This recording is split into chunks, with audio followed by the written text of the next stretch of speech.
عرفات کے میدان میں 5 گھنٹے مسلسل حضور دعا کرتے رہے. اے مون شاہ صاحب قبلہ آکھنا بڑا سوکھا. 5 گھنٹے ان کوئی ہاتھ چوک کے خالی بابے تے صحیح نہ جی کچھ نہ بولے. کڑکتی دھوپ ہے, چٹیل میدان ہے, اور حضور کے دست رحمت اٹھے ہوئے ہیں اور آنکھوں سے آنسو برس رہے ہیں. کیا حضور نے مانگا؟ کیا مانگا؟ کس لیے مانگا؟ اللہ سے مغفرت مانگی ہے اور امت کے لیے بخشش کی دعا کی ہے. وہ نبی جو میرا بھلا کرے, وہ نبی جو میرا بھلا کرے, میری بخششوں کی دعا کرے, مجھے بھول جائے وہ حشر میں میرے دشمنوں کی یہ بھول ہے. آقا نے اپنی امت کو کسی بھی موڑ پہ بلایا. عرفات کے میدان میں دعا, آکے مزدلفہ میں جا کے پھر حضور نے دعا مانگی. جب دعا مانگ کے حضور نے چہرے مبارک پہ ہاتھ پھیرے نا تو حضور مسکرا پڑے. ہائے ہائے, سرکار نے تبسم فرمایا. روتا ہوا بھی صحابہ نے حضور کو دیکھا, اب ہنستے ہوئے بھی حضور کو دیکھا.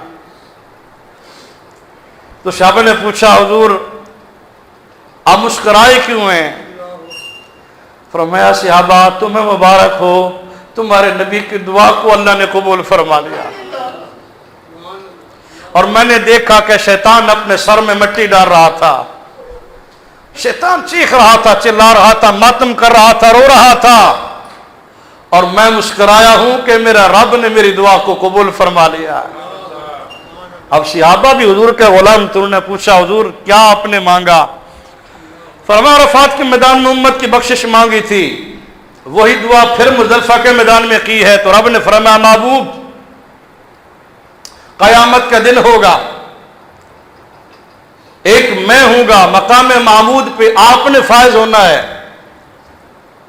محبوب جو میرے حق ہوں گے میں آپ کی امت کو معاف کر دوں گا, باقی جو معاملات ہوں گے وہ آپ جانے اور آپ کی امت جانے, چھوڑا پھر آپ پہ مکلوائے.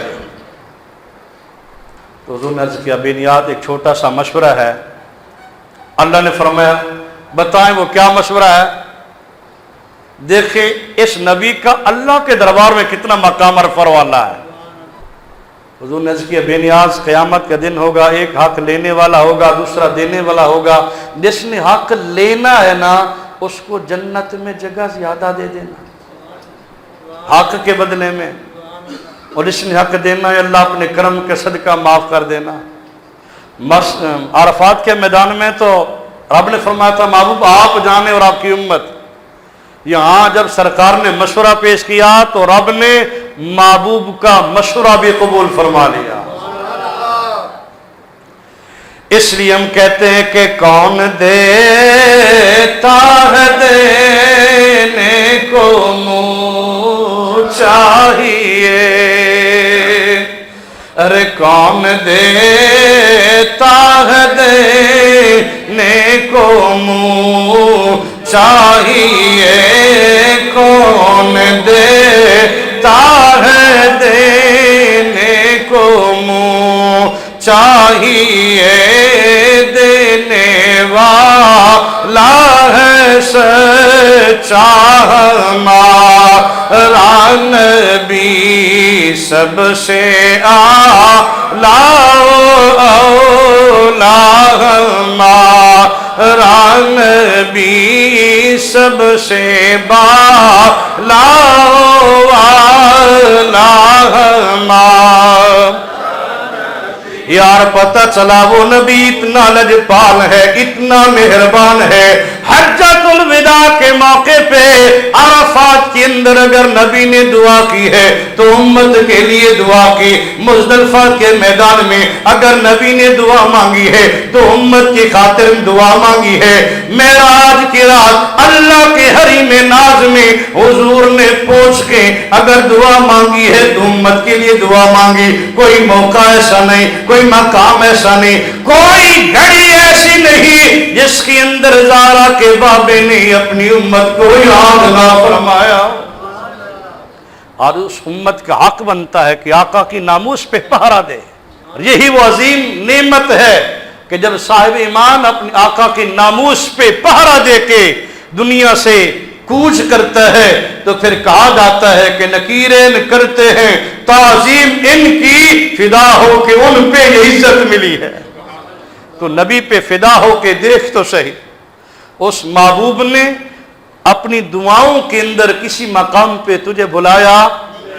مولانا روم صاحب رحمۃ اللہ تعالی علیہ مسعود شریف کے اندر فرماتے ہیں کہ صحابہ کو کچھ دن حضور نہ نظر آئے، ملاقات نہ ہوئی، بڑے پریشان، تلاش کیا، حضور مل ہی نہیں رہے، مدینہ شریف سے باہر نکل گئے سرکار کی تلاش کے اندر کہ ممکن ہے کسی نے سرکار پہ حملہ کیا ہو، تکلیف پہنچائی ہو۔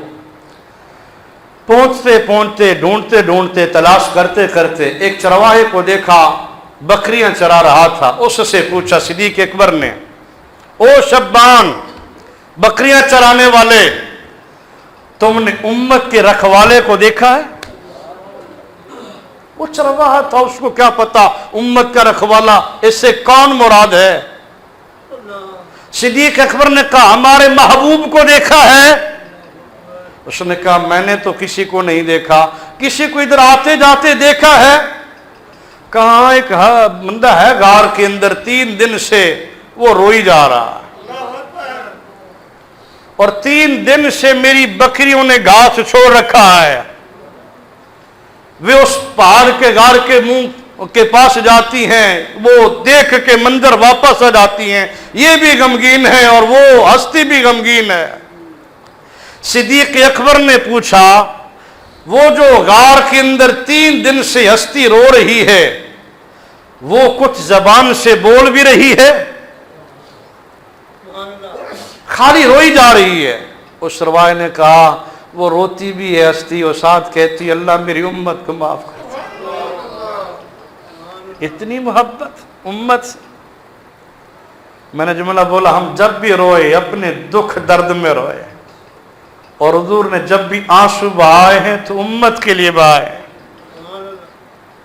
3 دن مسلسل رونا، آنسو بہانا، اور سجدے میں سر رکھ کے امت کے لیے مغفرت اور بخشش کی دعا کرنا، یہ امت سے محبت کے دلیل ہے کہ نہیں؟ اس امت سے پیار کی دلیل ہے کہ کون کسی کے لیے روتا ہے؟ رونا تو دور کی بات ہے، اچھے لفظ بھی کسی کے لیے بولنے کے لیے نہیں ہے ہمارے پاس۔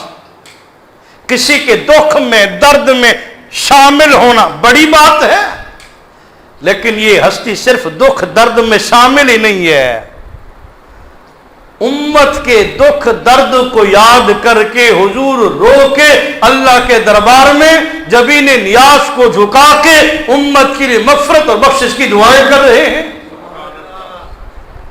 آج کوئی انگریز اور ہندو سرکار کے عزت پہ، حضور کی ناموس پہ وہ ڈاکہ ڈالتا ہے، امت کا اتنا تو حق بنتا ہے کہ ان کی آنکھ میں آنکھ ڈال کے بات تو کرے نا، کہ نہیں بنتا؟ کہ صرف روٹی کے فکر کے اندر ہم کیوں نکلے نبی کی ناموس کے لیے؟ بارش مہنگائی اتنی ہے تو کھانا کتوں کھاواں گے؟ ہم نبی ہی کا صدقہ کھا رہے ہیں۔ اعلیٰ حضرت فرماتے ہیں نا انا آتینا کل کوثر، ساری کثرت پاتے یہ ہیں، ٹھنڈا ٹھنڈا میٹھا میٹھا پیتے ہم ہیں، پلاتے یہ ہیں۔ یہ ذہن میں رکھے کائنات کی ساری نعمتیں اللہ یار کے صدقے سے ہمیں عطا فرما رہا ہے۔ آج بھی ہم اگر لنگوٹا کس لے سرکار کی ناموس پہ پہرا دینے کے لیے، رب کعبہ کی قسم اگر بدر کے اندر فرشتوں کا نزول ہو سکتا ہے تو آج بھی فرشتے مدد کے لیے اتر سکتے ہیں۔